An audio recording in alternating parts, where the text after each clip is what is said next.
Fred Film Radio, sono Manuela Santa Caterina dall'82esima Mostra del Cinema di Venezia e sono in compagnia di Tsai Shan-chun, il regista di The Sun Rises on Us All, presentato in concorso. Benvenuto. Grazie. Io vorrei partire proprio dal titolo di questo film, perché oggi mentre lo guardavo mi accorgevo di quanto fosse amara la storia che raccontava, fatta anche di tanti rimpianti e rimorsi dei due protagonisti, eppure questo titolo evoca in me un senso di speranza. Volevo chiederle perché l'aveva scelto. 这个英文的题目本身来自于中国的一个传统的戏剧里面一句词，歌词唱词就叫日挂中天格外红，太阳在天上很红彤彤的月亮有缺失了，月缺中须有弥丰，月亮有残缺了，但是它会有一天还会变成一个满圆的，它会有一个弥补的，从缺失到完满的一个转化。Il titolo deriva da un'opera tradizionale cinese in cui ci sono due versi e letteralmente è il sole è al suo topic nel massimo dello suo splendore a mezzogiorno e invece il secondo verso racconta come quando la luna è parziale comunque prima o poi raggiungerà la pienezza.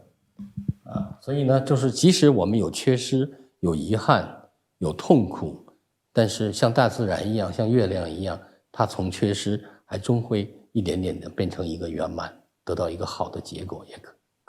E quindi il motivo è perché anche se la nostra vita è imperfetta, abbiamo delle sofferenze, ma tutto è naturale, tutto in mezzo ai naturali accadimenti prima o poi arriverà a una completezza, a una sua pienezza.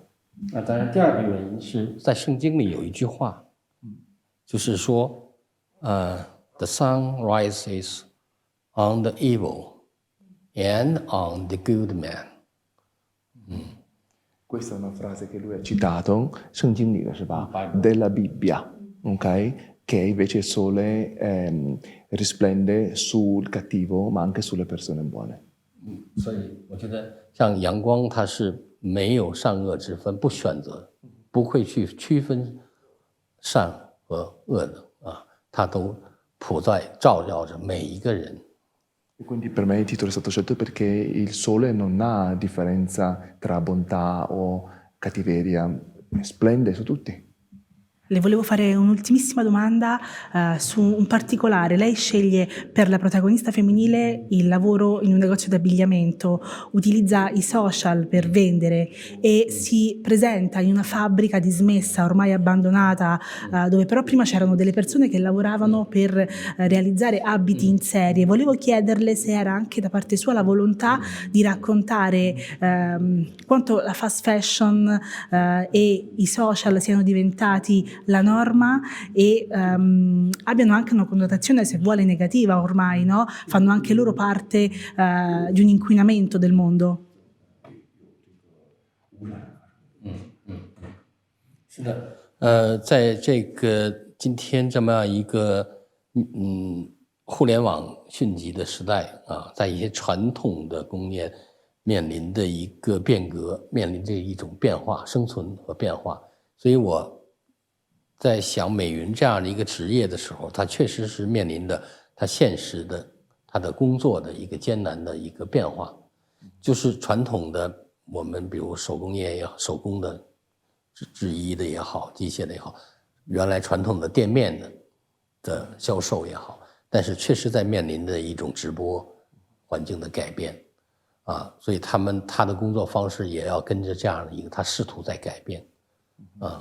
C'è un adattamento che si racconta perché c'è un cambiamento molto legato alla velocità di sviluppo della tecnologia, per cui Mei Yun, che è la protagonista, si trova di fronte a un cambiamento reale del mezzo, della piattaforma su cui vende, perché non è più un negozio di una volta, ma deve per forza cambiare anche lei per adattarsi. 我不能判断说这种改变是一定就是好或者一定就是不好，但是它确实是我们身边每天都在发生的事情。Non posso dire bene o male, ma sta accadendo tutti i giorni. 如同我们在中国这个 WeChat 这个 Pay 是吧？或者是阿里 Pay 什么的啊，还有是国外用的是什么 Pay，Apple 的 Pay 什么的 ，OK， 类似 such 这种啊，我们好像似乎很方便了，但是我们现在也很多地方也还要珍惜这种传统的钱币的一种交流的方式啊。Come la questione delle WeChat Pay, Alipay o qui si usa Apple Pay, però comunque forse il mezzo primario dei contanti ha una sua funzione, no? Da rispettare. Grazie mille a Tsai Shang-shung, io sono Manuela Santa Caterina per Fred, The Festival Insider. 谢谢，谢谢，谢谢。